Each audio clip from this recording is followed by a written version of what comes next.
Imagine being called deadweight by your own parents, only to find out they're trying to rent your apartment years later.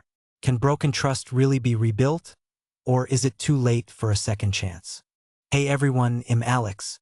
I'm 35 years old, and I live in New York City. You know, the city that never sleeps. I've been through a lot in my life, and I want to share my story with you. Growing up wasn't easy.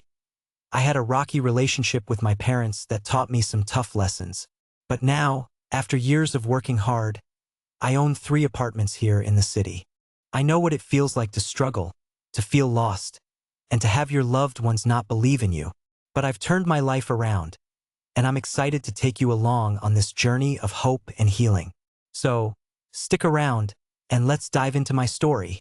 I remember that day all too well. The sun was shining, but it felt like a cloud was hanging over me.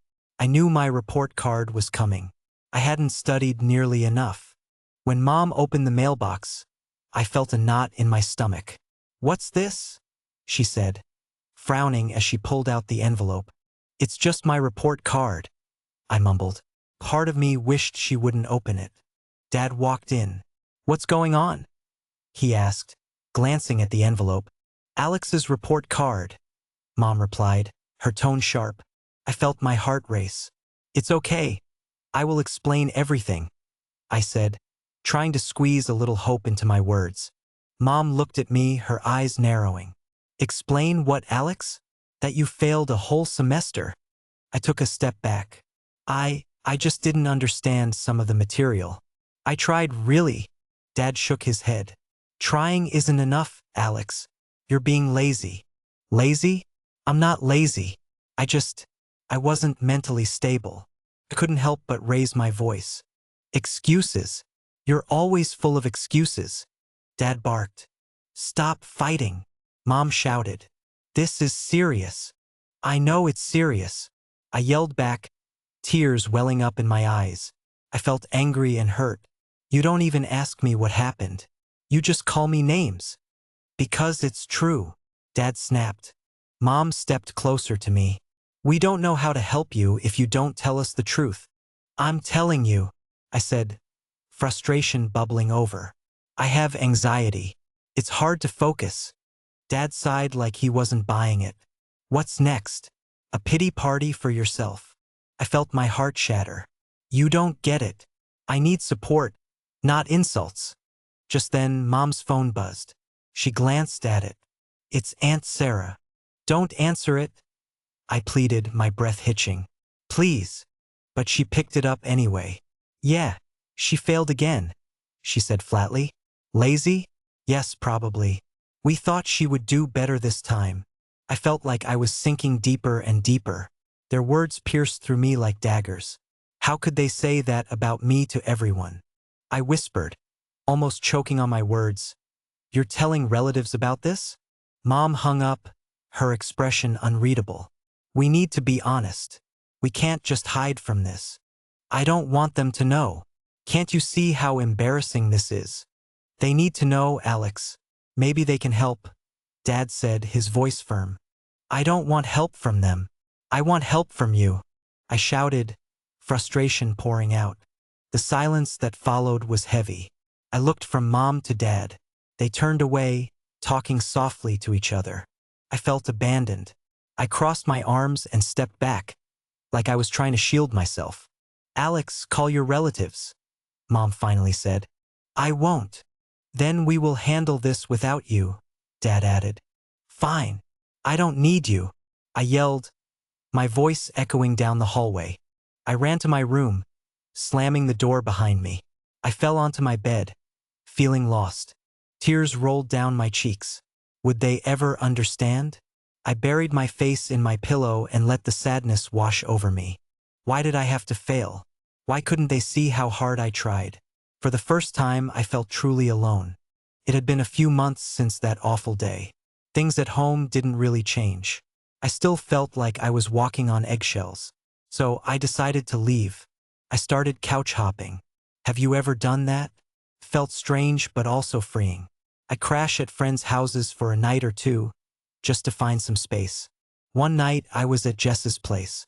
"You really don't have to keep moving around, you know?" she said, tossing a pillow my way. I can't go home, I said, my voice barely above a whisper. It's not right, Jess replied, crossing her arms. You should be with your family. Yeah, but it's complicated. I sighed. I just need some time. After that night, I decided to start something new. I wanted to share my experiences with others. I'd been watching tons of YouTube videos, so why not start my own channel? One Saturday, I sat in my tiny room, looking at my laptop. Okay, Alex, I said to myself, let's do this. I hit record, heart racing. Hi, everyone. I'm Alex, and today, I'm going to talk about couch hopping. My voice trembled, but I pushed through. As I shared my experiences, I felt lighter. I know it sounds weird, I said, but it's like an adventure. I've learned so much from my friends. When I finished, I felt exhilarated. I hit stop and stared at the screen. Would people watch? Would they care? The next day, I opened my laptop and realized my video had a few views. Whoa, people are actually watching. I squealed, jumping up and down. Jess peeked in. What's all the noise about? I posted my video, I exclaimed. People are watching it. That's awesome. She smiled. You should keep making more. That's exactly what I did. I made more videos about my couch hopping stories. I talked about friendships, challenges, and how hard it was to look for a place to stay. Then one night it hit me. Why not start a podcast too? I thought, I can share my thoughts even more. I told Jess about it the next day. Podcasts? Really? She asked, raising an eyebrow. Yeah, I can chat about mental health and finding yourself when life gets tough, I said, excitement bubbling inside me. A podcast sounds cool, Jess exclaimed. That night, I recorded my first episode. I talked about how couch hopping made me meet different people.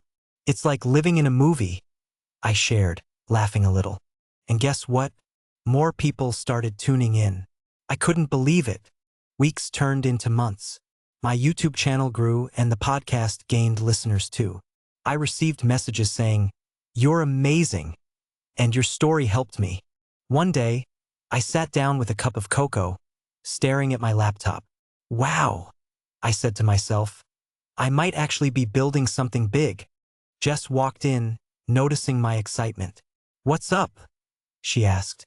I think I could turn this into a brand, I said, practically jumping up and down. Like a media brand? She asked, eyes widening. Yeah, I want to inspire others through videos, podcasts, maybe even a blog. My heart raced with the thought. Jess grinned. That's so cool. I can't wait to see where this goes. I honestly couldn't believe how far I'd come. From feeling lost and alone to building a community. Felt like a dream. That day, I promised myself to keep going. No more fading into the background.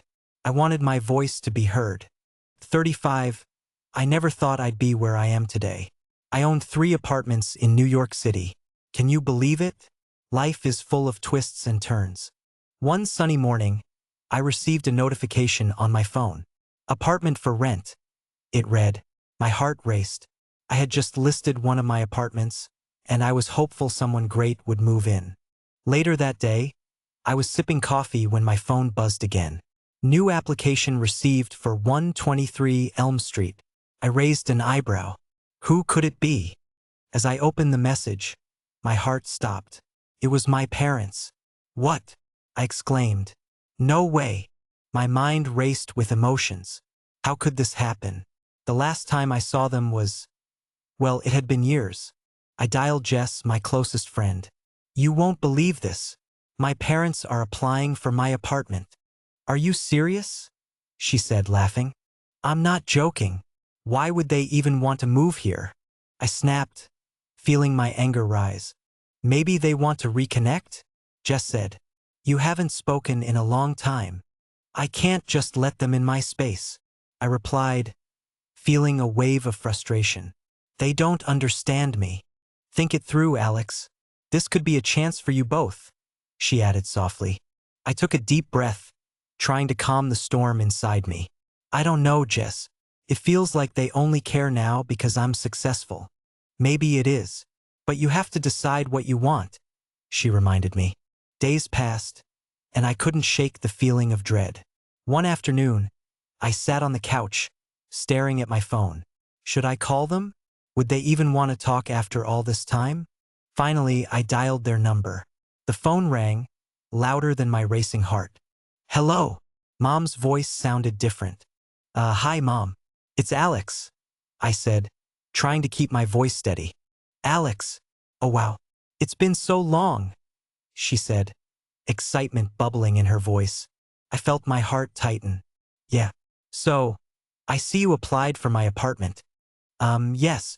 We need a new place, she said, cutting straight to the point.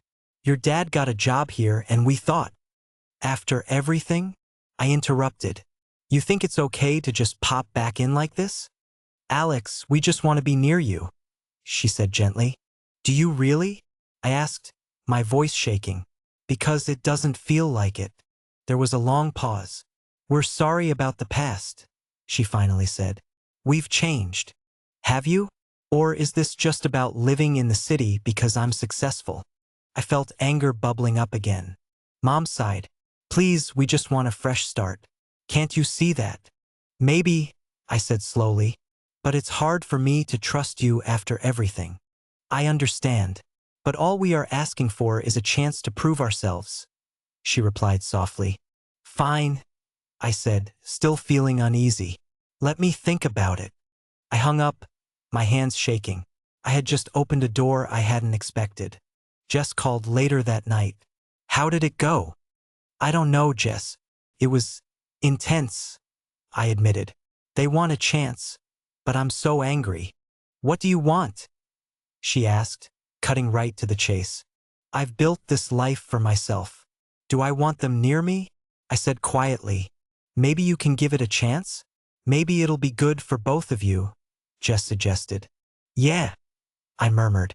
But I need to protect my peace too. As I lay in bed that night, I stared at the ceiling. The past haunted me, but was this really a fresh start? Could I trust them again? My heart felt heavy, but maybe, just maybe, there was a chance to find out. The next morning, I received a notification that made my heart drop. An application had come through for my apartment at 123 Elm Street. I opened it, and my breath caught in my throat. This can't be real, I whispered. There it was, my parents' names, clear as day. They don't even realize it's my place? I muttered, the anger bubbling inside me again. I slammed my phone down and paced the room. How could they want to live in my apartment without knowing I owned it? Didn't they think about how I felt? Just then, Jess texted me. How did it go with your parents? I typed back quickly, you won't believe this. They just applied to rent my apartment. They don't even know it's mine. Wow, that's crazy. What are you going to do? She replied. I stared at my phone in silence. I have no idea. It feels so twisted, I said to myself. I thought back to the words they used to describe me. Deadweight. That's what they called me during those hard years. I could practically hear Dad's voice echoing in my mind. Alex, you're deadweight. You need to step up. Those words stung like a bee. I remember feeling so small and ashamed. The weight of their judgment, of their lack of faith in me, had been crushing. Should I even respond to their application? I wondered aloud. I couldn't shake off the frustration. The last time I spoke to them, I had wanted support. Instead, I got insults. How could they show up in my life all of a sudden as if nothing happened? When Jess called, I picked up, ready to spill. They applied, Jess. I can't believe this. What do you mean? She asked, clearly confused. They want to move into my apartment. The same place I worked so hard to get. I shouted, my heart racing. They don't know it's yours, right? She said. Exactly. And what if they move in? Can you picture my parents living in my space? My sanctuary. Do you think they even care about that? Jessie asked carefully. My eyes filled with tears. They never cared before. How can I trust them? They labeled me deadweight. So, do they think they're living in the lap of luxury now?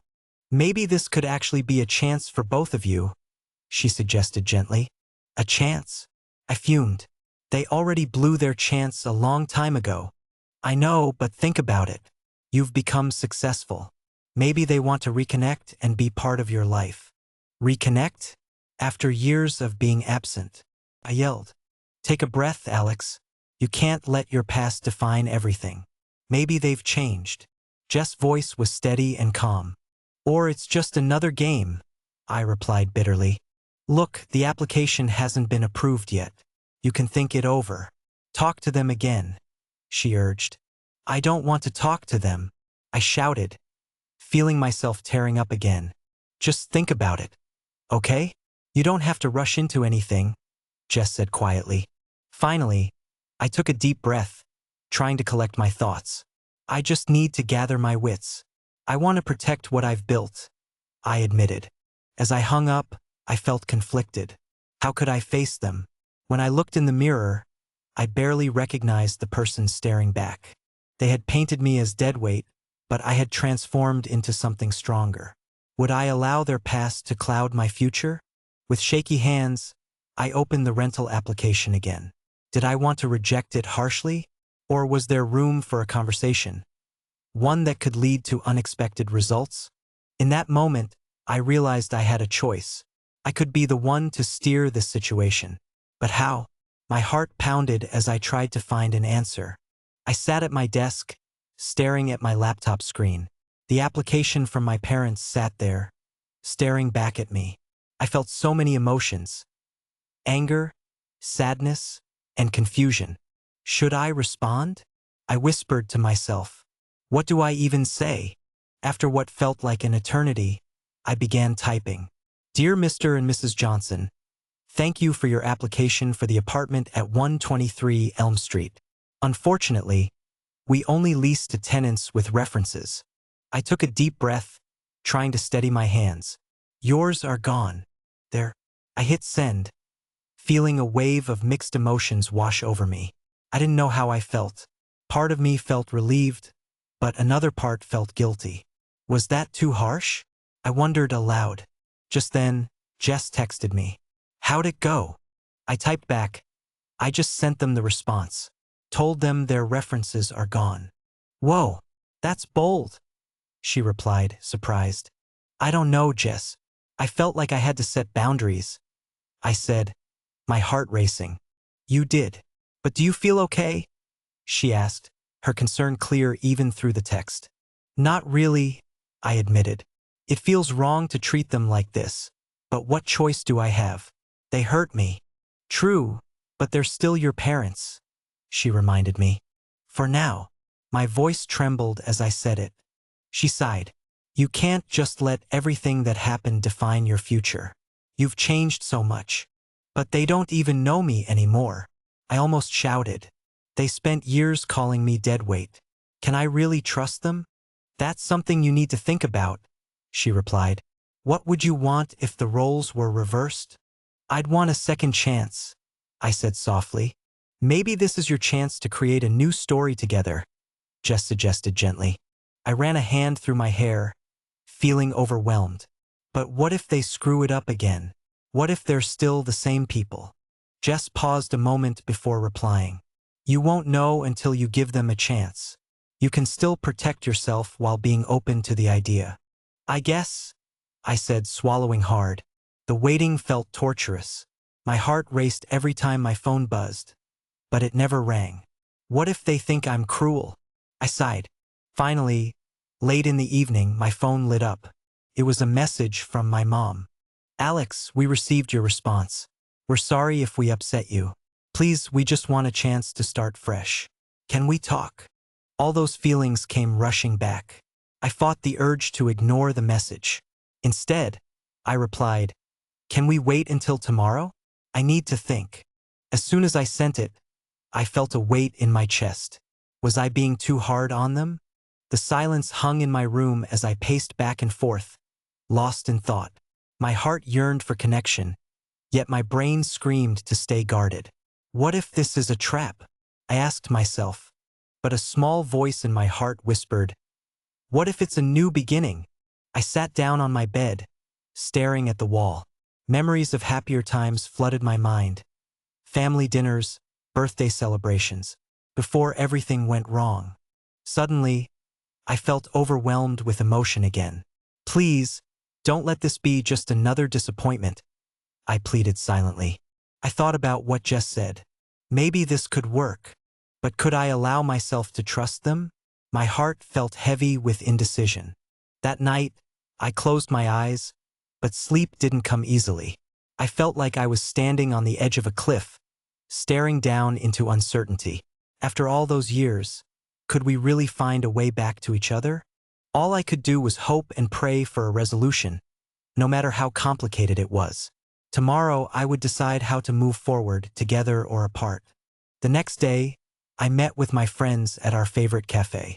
The warmth of the sun felt nice, but inside, I was tense. My mind was racing with thoughts about my parents. Jess was the first to speak. Hey, so what's the update? She looked eager yet concerned. I sighed deeply. I sent them a message. They want to talk. Good, Jess said, her eyes bright. You need to confront them. What if I just blow up? I worried, biting my lip. What if I can't hold back the anger? Then let it out, Jess encouraged. You have every right to feel that way. You've been through so much. I nodded, remembering the nights I cried alone. Sometimes, I still feel betrayed, I said quietly. It hurt when they called me Deadweight. Of course it did. They made you feel small when you were anything but, Jess said, her voice filled with urgency. What if I can't forgive them? I whispered, our server carrying over our drinks. I couldn't help but feel like those words weighed heavy on my heart. You don't have to forgive them right away. Just let them know how you feel. It's okay to be honest, Jess said, sipping her latte. Yeah, I murmured, stirring my drink. I remembered how alone I felt as a kid.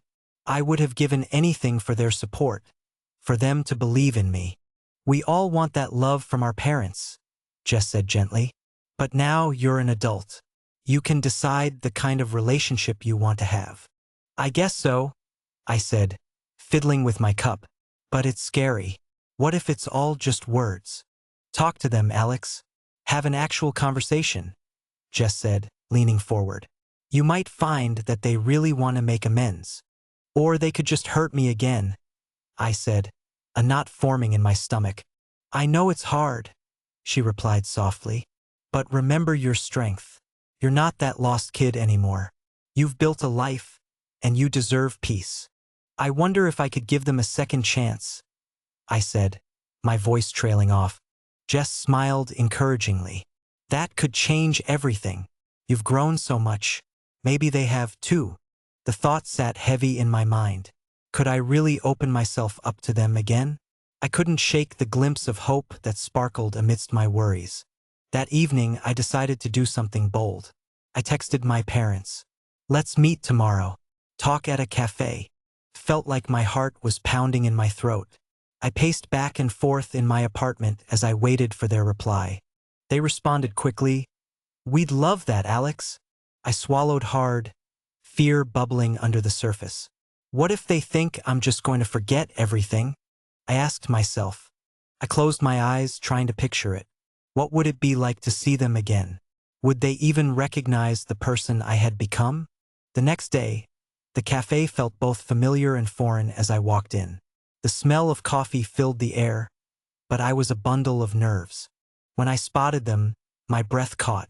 There they were, Mom and Dad, sitting at a small table, looking somewhat uncertain. Alex, Mom waved, her face lighting up. Hi, I managed to say, my voice shaky. Dad stood up and smiled. It's good to see you, he said, but there was a hint of awkwardness. I took a seat across from them, feeling the weight of our history pressing down. So, I received your application. I began, trying to keep my voice steady. We just want to connect, Mom said, her eyes pleading. I'm not sure what that looks like anymore, I admitted, feeling vulnerable. The silence stretched between us. But amid the fear and sadness, I also sensed a glimmer of hope. Maybe this conversation could lead us somewhere. Let's see where this goes, I thought as I prepared to share my truth. It was time to find out if we could truly rebuild what was broken. I sat down at the table, eyes darting between my parents. Their expressions were a mix of anxiety and hope. This was it, the moment I had both dreaded and anticipated. I took a deep breath as the server brought over our drinks. "Thank you," I said, my voice trembling. Dad cleared his throat, glancing at Mom and then back at me. "Alex, we really appreciate you meeting us," he began. "We want to talk." I felt a rush of emotions as I nodded. "Right. You applied for my apartment without knowing it was mine." Mom grabbed her cup, her hands shaking slightly. "We didn't know it was your place," she admitted. "We just wanted to make a change. We hoped you could give us a chance to start over." "A chance?" I echoed, my heart racing. "You've labeled me deadweight for years. How do I know this isn't just another attempt to manipulate me?" "We're sorry for how we treated you, Alex. We were scared. We thought pushing you would make you stronger, but we were wrong," Dad said, his voice unusually soft. "I understand, but it hurt." I felt tears welling in my eyes. "I always felt like I had to prove myself, to earn your love." Mom nodded, her eyes filling with tears too. "I can't tell you how much I regret saying those things. We see now how wrong we were. We thought tough love would help, but it didn't. It only pushed you away. I was alone when I needed support," I admitted, my voice thick. "You didn't believe in me. All I wanted was to feel accepted and loved. And we failed you," Dad said, his voice breaking. "We're sorry, Alex. We should have listened more. We should have been there for you." I took a deep breath, trying to process everything they were saying. "Why now? Why do you want to reconnect after all this time?" Mom glanced at Dad and back at me. "Because we've changed. We've realized our mistakes. We want to make it right. You're an amazing person, and we want to be part of your life." "You think it's that easy?" I said, my tone sharper than I intended. "What if I'm not ready to forgive? You hurt me. Can I trust that you won't hurt me again?" Dad lowered his head. "We're willing to do the work. We want to earn your trust back. We know it will take time, but we're ready to try." I felt torn. "It's not easy for me," I said, tears spilling over. "I don't want to shut you out, but I'm afraid of getting hurt again." "Trust takes time, and we understand that," Mom said quickly. "All we ask is for a chance to show you we can be better." I wiped my tears, feeling overwhelmed. Part of me longed to forgive them, to believe that they could change.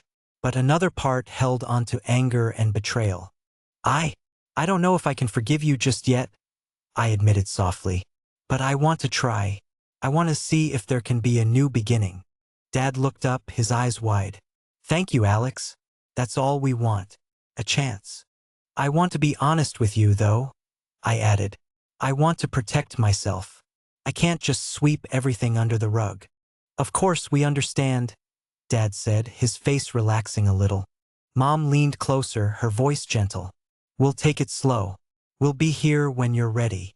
I nodded, feeling a mix of hope and caution. "Okay then, let's take it one step at a time."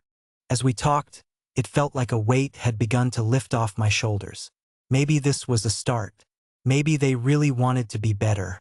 No matter how hurt I felt, I knew it was time to open the door just a little bit.